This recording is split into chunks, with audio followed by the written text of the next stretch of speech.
حضرت امام غزالی رحمۃ اللہ علیہ مکاشفۃ القلوب کے اندر حضرت حاتم الاصم رحمہ اللہ تعالی کے حوالے سے یہ بات نقل کرتے ہیں کہ ان سے کسی نے ان کی نماز کے متعلق سوال کیا تو آپ نے ارشاد فرمایا کہ جب نماز کا وقت آتا ہے تو میں مکمل وضو کرتا ہوں، تو جہاں میں نماز پڑھنا چاہتا ہوں تو ثم اقوم الی الصلاۃ، میں وہاں پر نماز کے لیے کھڑا ہو جاتا ہوں اور خانہ کعبہ کو میں اپنے سامنے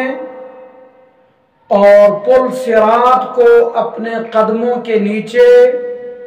جنت کو اپنے دائیں جانب اور جہنم کو اپنی بائیں جانب اور ملک الموت کو اپنے پیچھے، اور اس نماز کو اپنی زندگی کی آخری نماز سمجھ کر ادا کرتا ہوں، اور پھر خوف اور امید کے درمیان نماز پڑھتا ہوں اور دل کی تصدیق کے ساتھ اللہ اکبر تکبیر اولیٰ کہتا ہوں، اور قرآن مجید کی تلاوت ترتیل یعنی خوب ٹھہر ٹھہر کر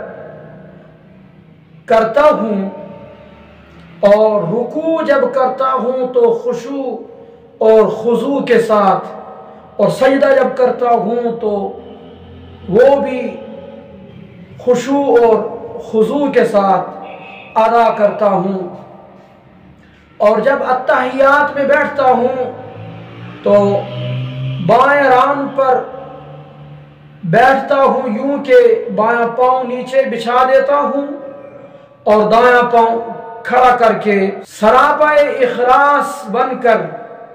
نماز ادا کرتا ہوں۔ پھر مجھے اس بات کا علم نہیں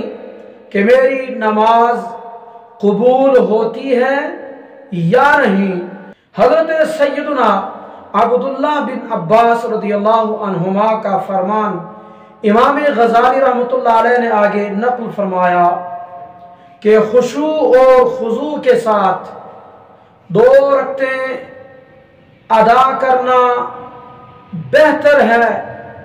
اس رات کے قیام سے کہ جس میں قیام کرنے والے کا دل غافل ہو۔ آقا کریم صلی اللہ علیہ وسلم کا فرمان امام غزالی رحمۃ اللہ علیہ نے نقل فرمایا کہ یاتی فی آخر الزمان ناس من امتی، کہ آخری زمانے میں میری امت کے کچھ لوگ آئیں گے، وہ مساجد میں آ کر حلقہ بنا کر بیٹھیں گے، تو وہاں مسجد میں حلقہ بنا کر جب بیٹھیں گے تو وہ دنیا کا تذکرہ کریں گے، دنیا کی محبت کا تذکرہ کریں گے، تو فرمایا لا تجالسوہم، اس وقت تم نے کیا کرنا ہے؟ فرمایا ان لوگوں کی مجلس میں نہیں بیٹھنا۔ کیوں؟ فرمایا اس لیے کہ فلیس للہ بہم حاجۃ، اللہ کو ان کی کوئی ضرورت نہیں ہے۔ تو اللہ تعالیٰ کو جب ان کی کوئی ضرورت اور کوئی حاجت نہیں ہے تو لہذا ان کے ساتھ بیٹھنے کا بھی کوئی فائدہ نہیں ہے۔ اور حضرت حسن رضی اللہ عنہ فرماتے ہیں کہ رسول اکرم صلی اللہ علیہ وسلم نے ارشاد فرمایا الا اخبرکم باسوأ الناس سرقۃ، کیا میں تم کو خبر نہ دوں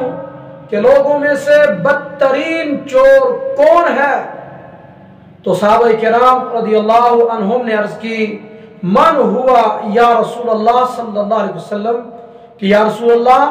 صلی اللہ علیہ وسلم کون ہے وہ جو بدترین چور ہے؟ حضور نبی کریم علیہ السلام نے ارشاد فرمایا الذی